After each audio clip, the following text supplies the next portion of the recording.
Votre attention s'il vous plaît. Cet élément est en français. Contactez-nous pour savoir s'il est aussi disponible en la langue de votre préférence. Veuillez aussi noter qu'il est en audio uniquement, dépourvu de ce fait d'image originaire. À présent, nous vous convions à suivre, depuis christequality.com et evangileeternel.com, la rubrique Bible mot à mot, ou l'explication prophétique de toute la Bible, livre par livre, chapitre par chapitre, verset par verset, mot à mot. Elle est présentée aujourd'hui par le docteur Alain Zuzi Condé, ministre de l'Évangile éternel. Tous les enseignements du docteur Alain Zuzi Condé sont disponibles sur christequality.com/alaincondé.html. Bonne édification au nom de notre commun Seigneur et Dieu Jésus-Christ. Amen.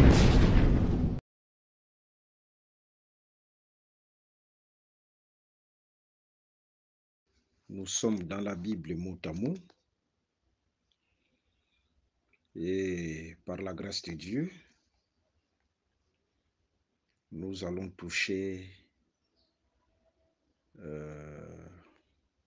les évangiles comparés, où nous sommes dans les évangiles comparés et nous allons toucher les livres de Matthieu chapitre 21. Commençons d'abord par Matthieu chapitre 21, le verset 1 à 22, là où nous allons voir l'entrée de Jésus à Jérusalem, le vendeur chassé du temple et aussi le figuier maudit. Nous lisons Matthieu chapitre 21, le verset 1 à 22. Lorsqu'ils approchèrent de Jérusalem et qu'ils firent arriver à Bethphagée, vers la montagne des Oliviers, Jésus envoya 2 disciples en leur disant: allez au village qui est devant vous. Vous trouverez aussitôt une ânesse attachée et un ânon avec elle. Détachez-les et amenez-les moi. Détachez-les, c'est-à-dire que ce soit l'ânesse et l'ânon, les deux étaient attachés. Si quelqu'un vous dit quelque chose, vous répondrez: le Seigneur en a besoin. Et à l'instant, il le laissera aller. Or, ceci arriva afin que s'accomplisse ce qui avait été annoncé par les prophètes. Dites à la fille de Sion: voici ton roi vient à toi, plein de douceur et monté sur un âne, sur un ânon, le petit d'une ânesse. Les disciples allèrent et firent ce que Jésus leur avait ordonné. Ils amenèrent l'ânesse et l'ânon, mirent sur eux leurs vêtements et les firent asseoir dessus. La plupart des gens de la foule étendirent leurs vêtements sur le chemin, d'autres coupèrent des branches d'arbres et enjonchèrent la route. Ceux qui précédaient et ceux qui suivaient Jésus criaient: Hosanna au fils de David, béni soit celui qui vient au nom du Seigneur.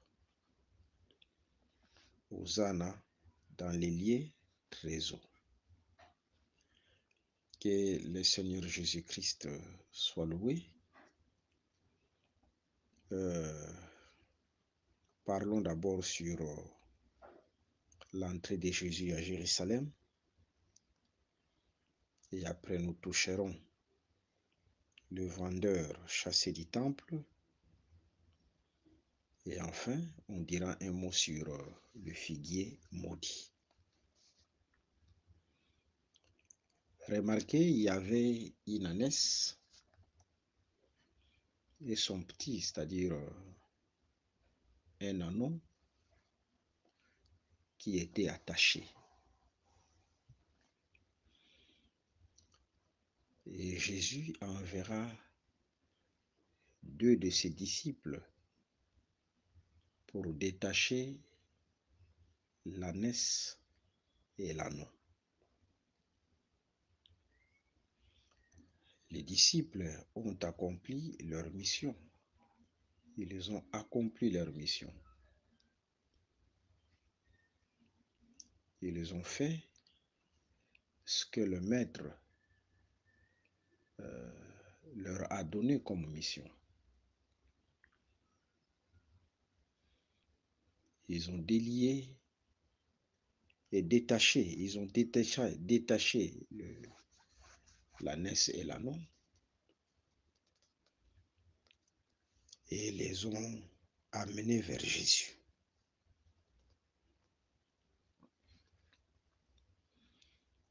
Arrivé chez Jésus, Jésus s'est assis dessus ces bêtes et c'était un moyen par lequel Jésus devait entrer à Jérusalem. Il était monté sur l'ânesse et sur l'ânon. Les gens, les disciples premièrement, ils ont étendu leurs vêtements sur les bêtes et Jésus s'est assis dessus. Les gens ont coupé les branches d'arbres, d'autres ils ont étendu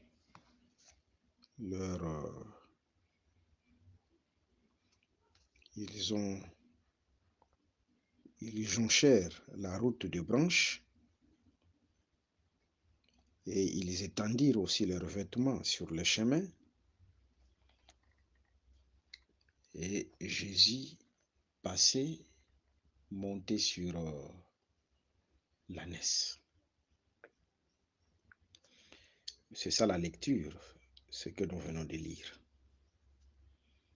Mais ça cache un message prophétique. Remarquez, la Bible contient un langage imagé. Beaucoup de choses écrites dans ces livres, qui est le livre de la vérité, dans un langage énigmatique, parabolique, imagé. Beaucoup de choses sont écrites dans un langage imagé.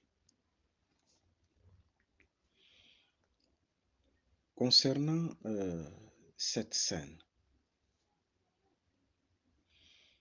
remarquez, ce n'est pas quelque chose de nouveau. En réalité, l'ânesse qui était attachée, privée de toute liberté, c'est l'image d'Israël.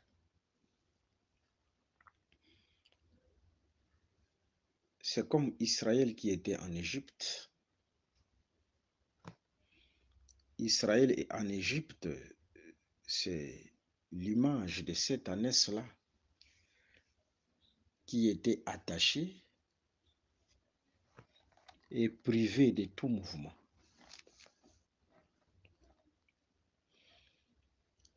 Alors, en ces temps-là, c'est-à-dire au temps d'Israël, Dieu enverra deux de ses disciples. C'est-à-dire, il a envoyé Moïse et Aaron pour aller détacher cette ânesse qui était attachée. Attachée à qui? Attachée à l'Égypte et attachée à Pharaon. De la même manière que Jésus enverra deux disciples,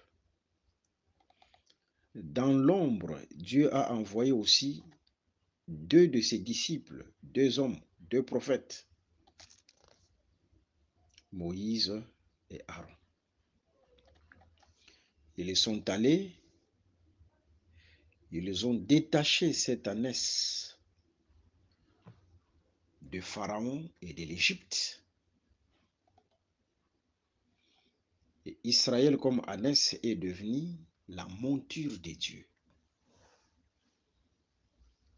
Israël était devenu la monture de Dieu.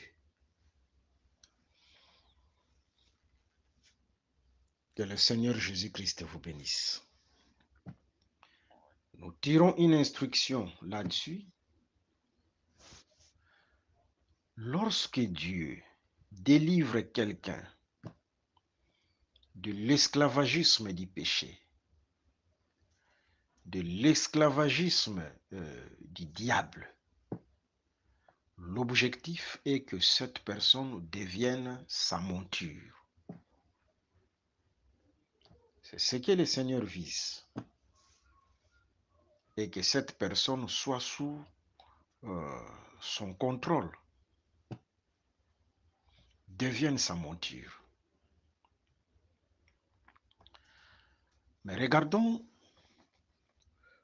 comme nous avons dit au début, que cette chose cache une prophétie.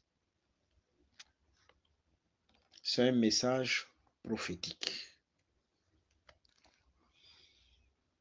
En réalité, ce qui se passe, cette scène-là, dans Matthieu chapitre 21, c'est ce qui se fera,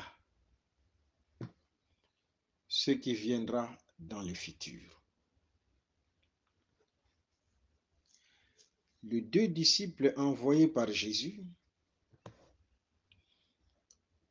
c'est l'image, un langage imagé des deux oins que Dieu enverra en Israël. Là, dans Apocalypse chapitre 11, les deux oins qui viendront en Israël, d'une autre manière, c'est Jésus qui envoie les disciples. Ce sont les deux disciples envoyés par Jésus.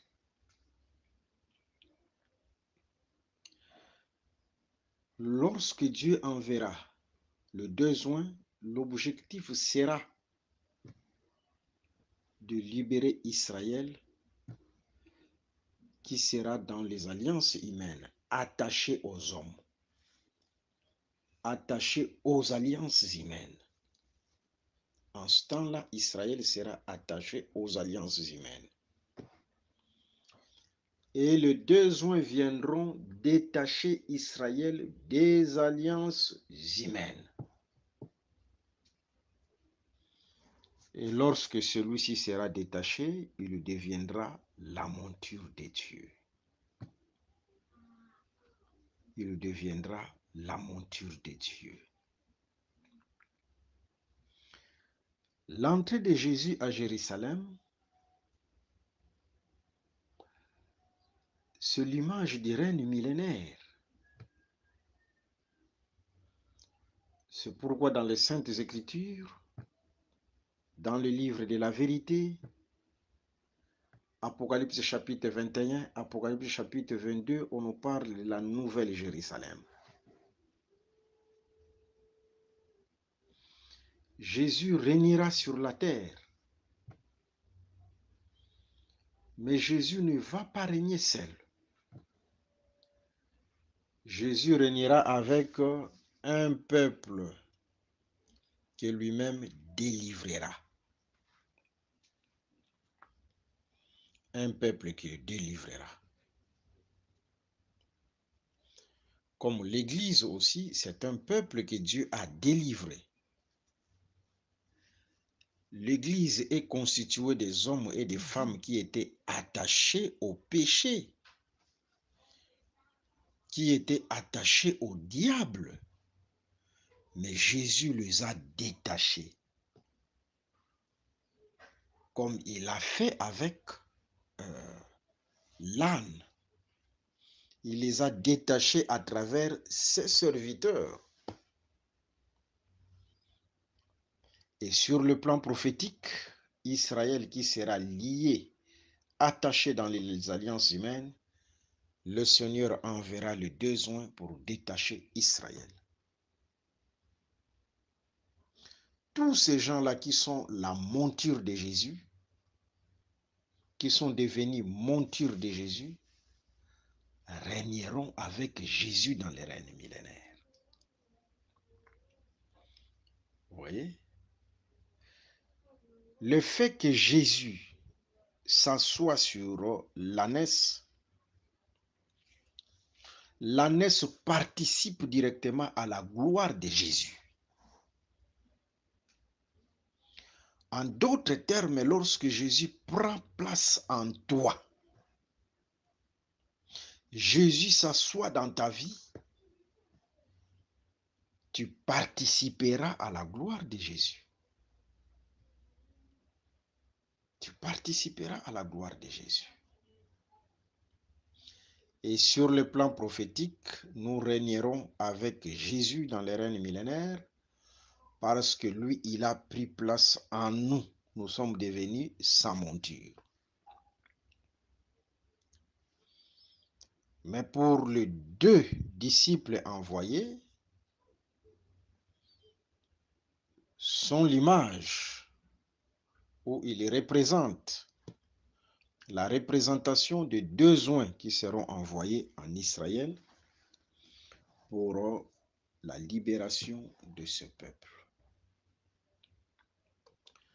Mais qu'est-ce que nous remarquons? Il y a l'ânesse et l'ânon qui sont attachés. L'ânon, c'est le petit de l'ânesse. Vous voyez? L'ânesse représente Israël. Et l'ânon, ce sont les enfants d'Israël. La mère, c'est Israël, c'est la mère. C'est comme dans Galates chapitre 4, le verset 21, jusque même vous descendez en bas. Là, on nous parle de la Jérusalem d'en haut et de la Jérusalem d'en bas. De la Jérusalem d'en haut et de la Jérusalem d'en bas. Mais cette Jérusalem dont il est question là, dans cette Jérusalem, il y a les enfants.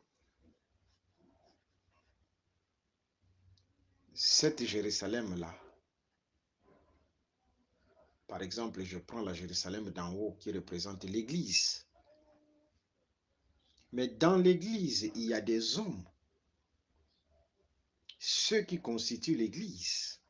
Vous voyez? Ok. L'ânesse représente Israël, mais il y a aussi les enfants d'Israël. Dans Israël, il y a les enfants d'Israël. C'est ça l'ânesse avec son anneau. Que le Seigneur Jésus-Christ vous bénisse abondamment. Ok. Nous prenons le verset 10 jusqu'au verset 17. Là, nous allons voir le vendeur chassé du temple. Lorsqu'il entra dans Jérusalem, toute la ville fut émue, et l'on disait, qui est celui-ci? La foule répondait, c'est Jésus, le prophète de Nazareth en Galilée. Jésus entra dans le temple de Dieu. Il chassa tous ceux qui vendaient et qui achetaient dans le temple. Il renversa les tables des changeurs et les sièges des vendeurs de pigeons. C'est-à-dire, il a purifié les temples. Et il leur dit, il est écrit, ma maison sera appelée une maison de prière, mais vous, vous en faites une caverne de voleurs. En d'autres termes, Jésus a chassé le voleur qui occupait cette maison appelée les temples. Il a purifié les temples. Ok, deux aveugles et des boiteux s'approchèrent de lui dans le temple, et il les guérit. Mais les principaux sacrificateurs et les scribes furent indignés à la vue des choses merveilleuses qu'il avait faites et des enfants qui criaient dans les temples, Hosanna au fils de David. Lorsqu'on parle du fils de David, c'est le roi. Mais un roi qui entre dans les temples pour faire un service, directement ce roi devient sacrificateur. Par ces écrits, nous comprenons directement que Jésus était le véritable Melchisédek, c'est-à-dire le roi sacrificateur. Il est le fils de David, mais pas seulement le fils de David. Le fils de David parle de la royauté. Mais aussi, il va dans les temples pour la purification de ces temples. Non, Jésus devient sacrificateur. Ils lui dirent, entends-tu ce qu'ils disent? Oui, leur répondit Jésus. N'avez-vous jamais lu ces paroles? Tu as tiré des louanges de la bouche des enfants et de ceux qui sont à la mamelle. Dans nos audios précédents, nous avons parlé des enfants. Que le royaume des cieux appartiennent aux enfants. De la même manière, ceux qui devaient posséder la terre de Canaan, dans le livre des Nombres, chapitre 13 et Nombres, chapitre 14, là nous remarquons comment Dieu avait effacé la première génération, c'est-à-dire il avait effacé les pères, et seulement les enfants qui sont nés dans le désert qui devaient posséder la terre de Canaan. Parce que le royaume appartient aux enfants. Et aussi ceux qui s'attachent à la mamelle, au lait maternel. Le lait maternel, c'est la parole.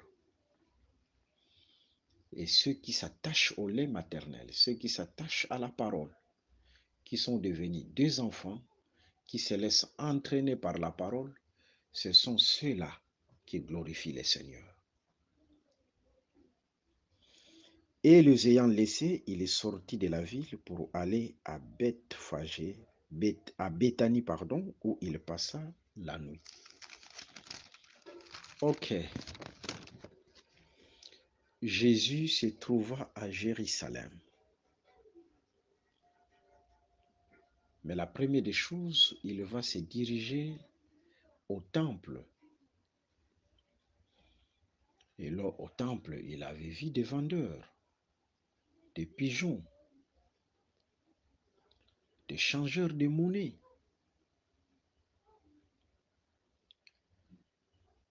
Et qu'est-ce que Jésus va faire? Il va renverser leurs tables et les chasser du temple. C'était une forme de la purification du temple. Il a purifié ce temple. Remarquons, dans le plan prophétique,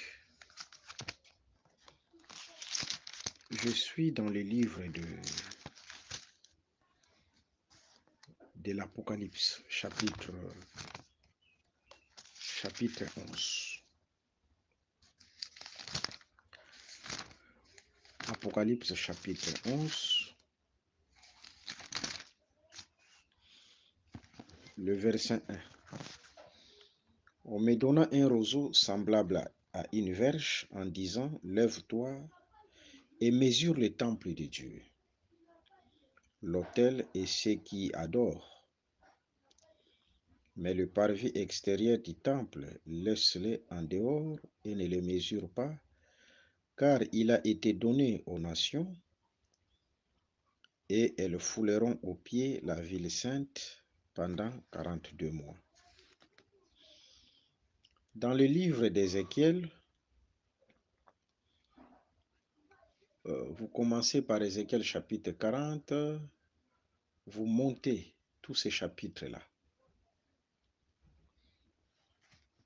Vous allez remarquer, lorsqu'on donne la mesure pour mesurer, là on est en train de mesurer la ville. Et mesurer la ville dans le livre d'Ézéchiel parlait du rétablissement d'Israël. C'est-à-dire Israël qui était dans la déportation. Et lorsqu'on donne la verge, la mesure à un fils de l'homme pour mesurer la ville, ou pour mesurer les temples, mesurer la ville, cela parlait du rétablissement.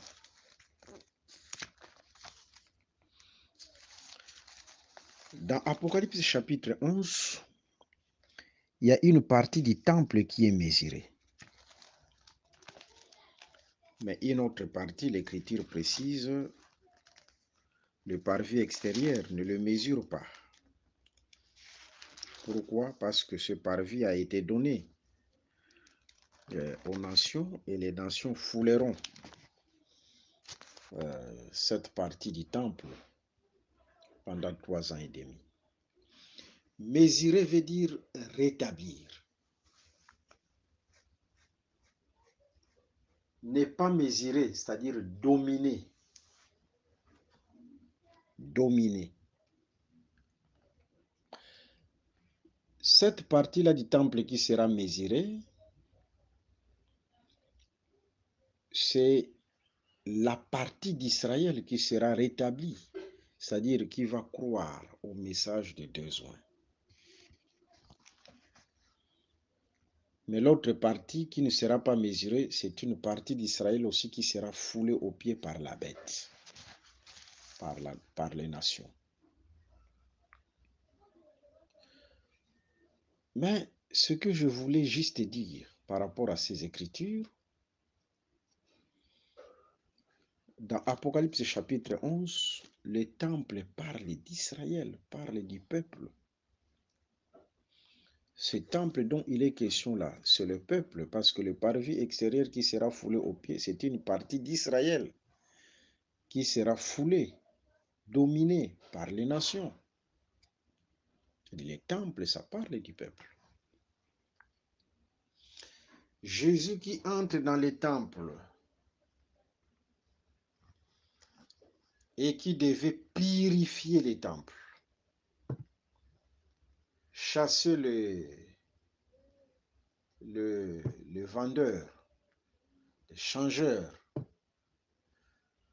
Sur le plan prophétique, c'est lorsque Jésus fera grâce à Israël. Il y trouvera les impuretés en Israël. Et la première des choses, Jésus fera l'expiation pour Israël.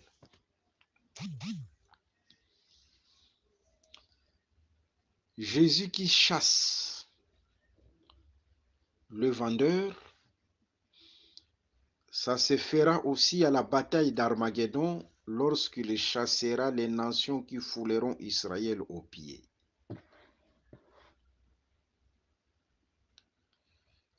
Les nations qui domineront Israël comme temple. Quand Jésus fera grâce à Israël, à la bataille d'Armageddon, il chassera ces nations-là. Il fera l'expiation et purifiera ce peuple qui est Israël, c'est-à-dire le parvis qui sera foulé aux pieds. Et vous remarquerez que ce vendeur-là, ce changeur-là de monnaie n'était pas dans le lieu saint, mais ils avaient occupé les parvis. C'est l'image du parvis qui sera foulé aux pieds. Apocalypse chapitre 11, la partie d'Israël qui sera foulée aux pieds. Mais à la bataille d'Armageddon, Jésus-Christ purifiera, chassera les nations qui domineront Israël, qui fouleront le parvis extérieur.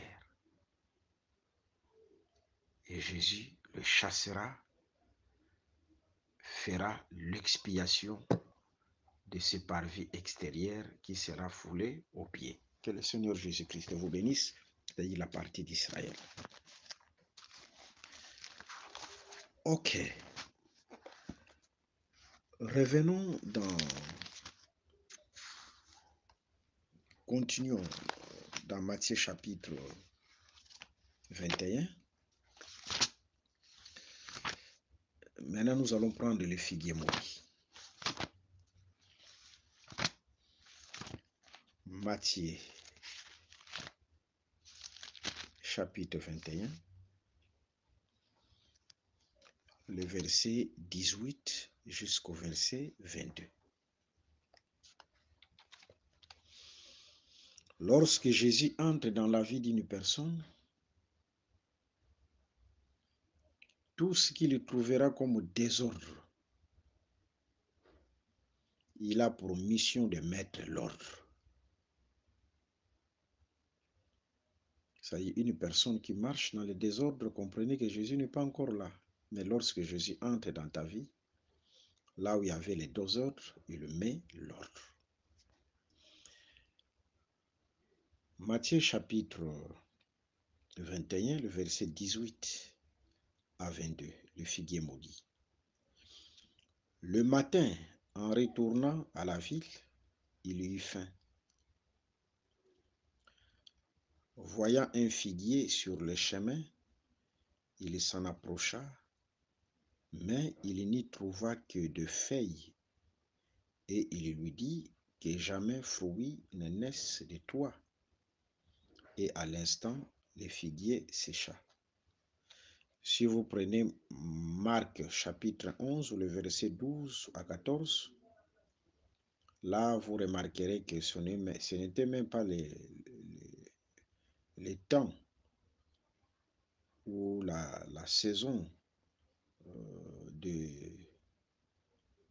les temps où ce figuier devait faire ses fruits. Il n'était pas dans sa saison de manifester les fruits. Mais Jésus a maudit ces figuiers. Et pourtant que ces figuiers n'étaient pas dans sa saison de de donner les fruits. Les disciples qui virent cela furent étonnés et dirent, comment ce figuier est-il devenu sec à un instant? Jésus leur répondit, je vous l'ai dit en vérité, si vous aviez de la foi et que vous ne doutiez point, non seulement vous feriez ce qui a été fait à ce figuier, mais quand vous diriez à cette montagne, ôte-toi de là et jette-toi dans la mer, cela se ferait.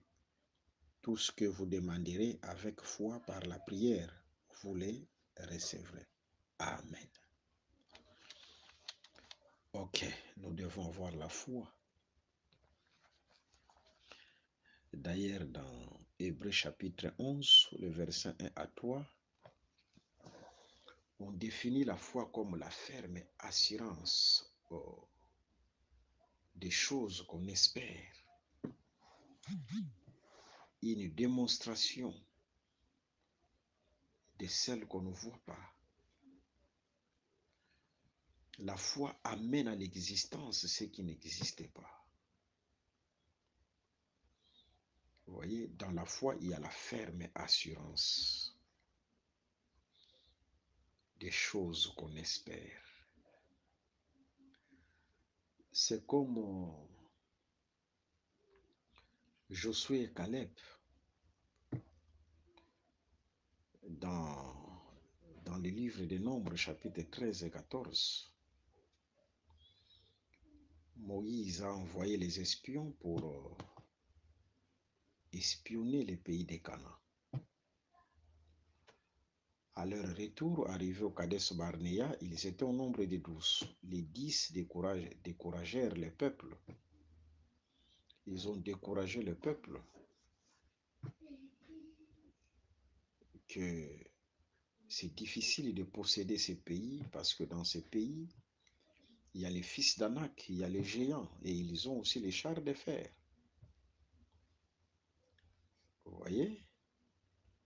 Et ils se fiaient à la vue, à l'apparence. Mais Dieu n'est pas dans les apparences. Mais Josué et Caleb avaient la foi. Pourquoi? Parce que Dieu a dit à Abraham que vous posséderez les pays. Ta postérité possédera les pays.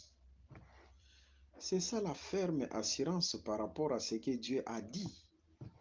Si Dieu dit quelque chose, vous devez avoir la ferme assurance. Même s'il y a des chars de fer, il y a les fils d'Anak, moi je crois à ce que Dieu a dit.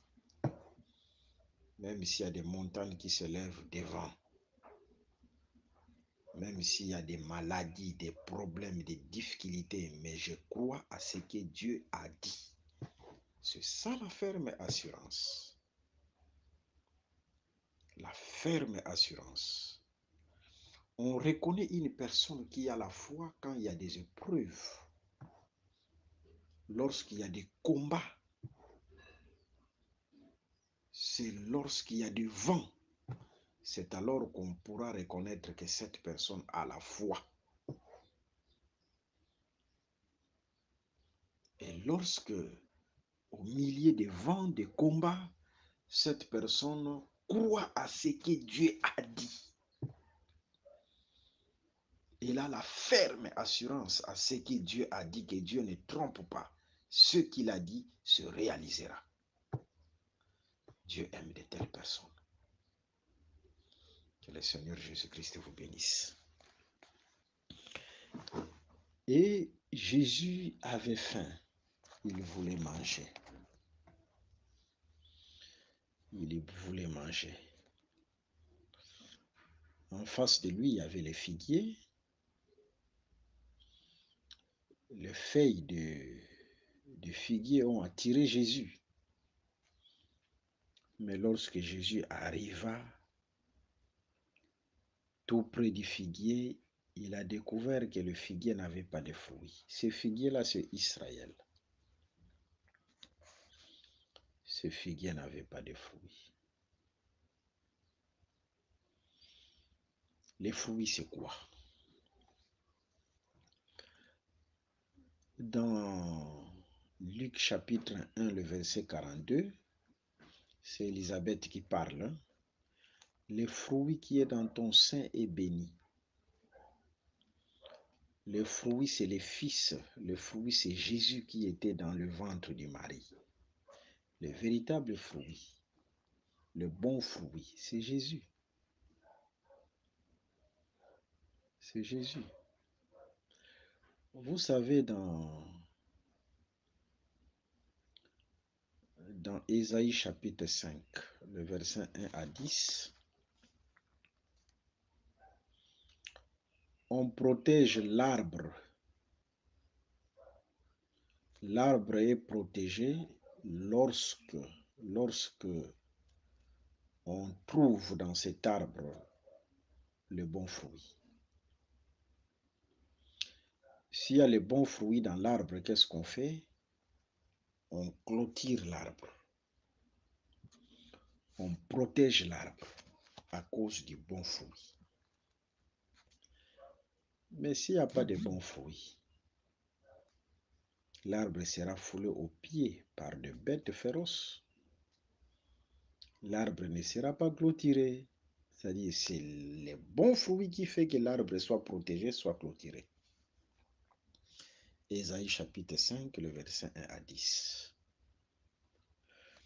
Et le bon fruit, c'est Jésus. Le fruit, c'est tout un homme. Jésus, il est le fruit de l'esprit. Dans Matthieu chapitre 1, le verset 19, le verset 18 à 21, Matthieu 1, le verset 18 à 21, là, il s'agit de la naissance de Jésus. Cet enfant vient de l'esprit, c'est l'ange qui parle. C'est-à-dire, l'enfant qui est dans ton ventre, Marie, cet enfant vient de l'esprit. L'enfant vient de l'esprit, c'est-à-dire cet enfant, il est le fruit de l'esprit. Jésus, c'est le fruit de l'esprit.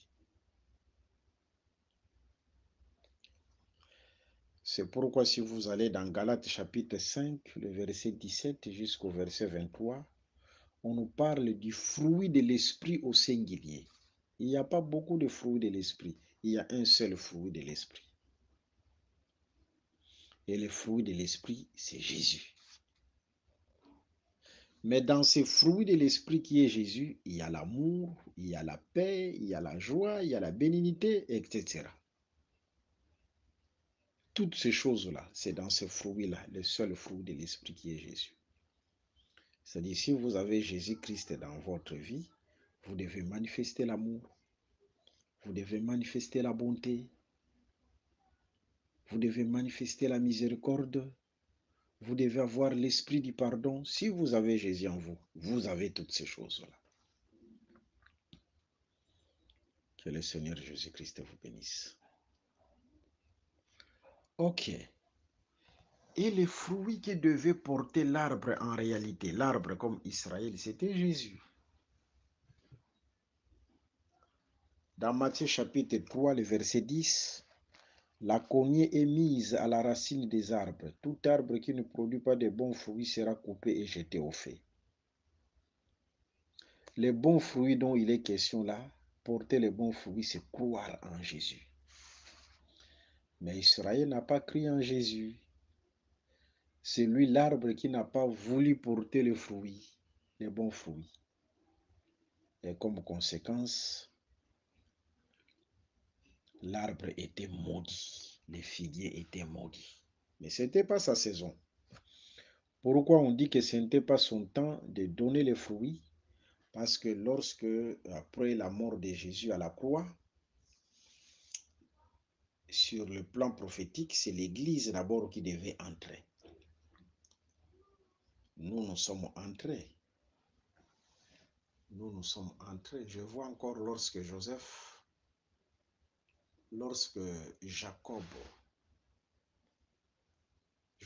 amena ses deux fils, Ephraïm et Manassé. L'aîné, c'est Ephraïm, c'est lui le premier. L'aîné, pardon, c'est Manassé. Manassé, c'est l'aîné, c'est le premier. Mais lorsque Jacob priait, il a croisé ses mains. Il a mis sa main droite sur Éphraïm et la main gauche sur Manassé. C'est-à-dire, Éphraïm est devenu le premier et Manassé est devenu le dernier. Il a renversé l'ordre. C'est ce que Dieu a fait. Par rapport à la grâce, nous sommes entre les premiers. Alors que c'est Israël que Dieu a connu d'avance. Dieu travaillait d'abord avec Israël. Depuis l'ancienne alliance, nous n'étions pas là. C'est-à-dire, Israël, c'est Manassé. C'est lui que Dieu a connu le premier. Mais pour ce qui concerne la grâce, Dieu a croisé ses mains. Les premiers sont devenus les derniers et les derniers sont devenus les premiers. Nous sommes entre les premiers. Aujourd'hui, ce n'est pas la saison pour Israël de produire le fruit. Il y aura un temps après l'enlèvement de l'Église, Israël croira en Jésus-Christ. Mais ce figuier aujourd'hui a été maudit par Jésus. C'est un arbre qui est sec, un arbre dépouillé. Jésus, c'est un peuple, Israël, c'est un peuple qui est dépouillé.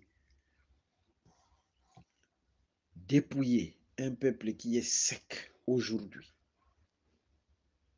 Pourquoi? Parce que Israël n'a pas cru en Jésus, n'a pas manifesté le bon fruit.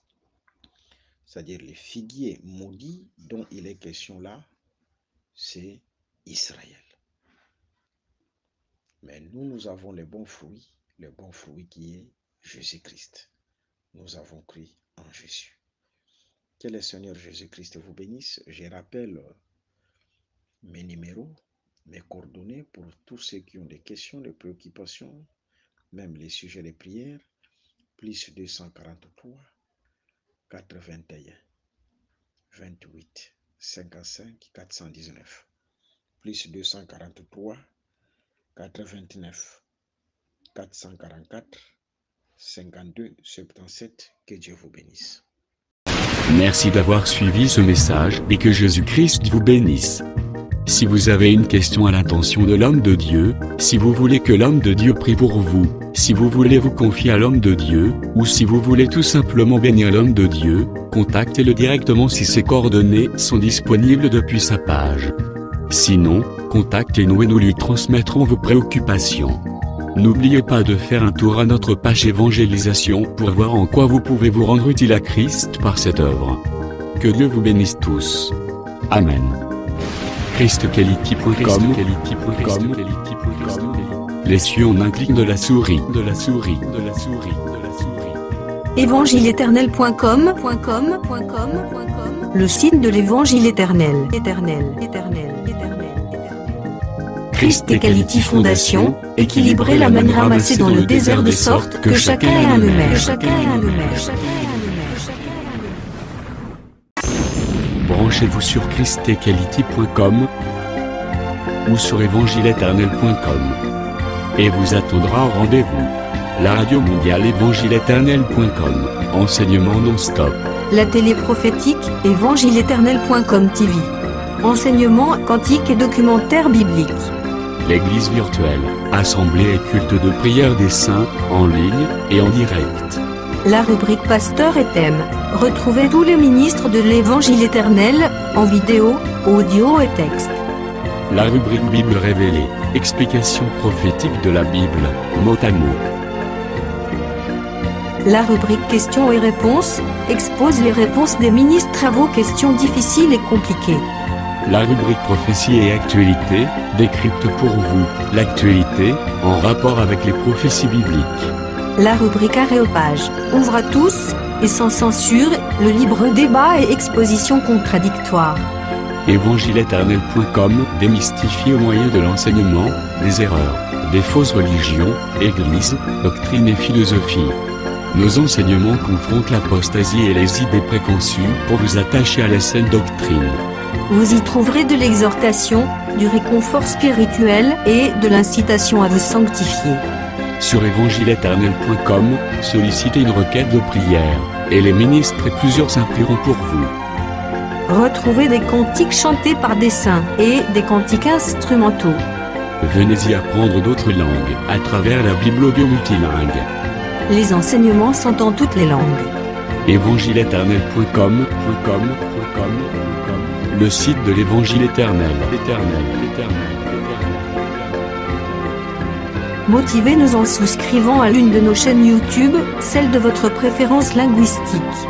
Et venez évangéliser avec nous en partageant, autant que faire se peut, notre site web, nos YouTube channels ainsi que toutes nos publications.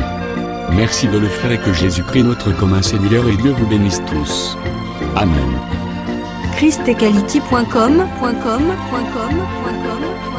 Les cieux sont à la portée de votre main, juste par un simple clic de la souris. Christ Equality Fondation, équilibrer la manne ramassée dans le désert de sorte que chacun ait un aimère.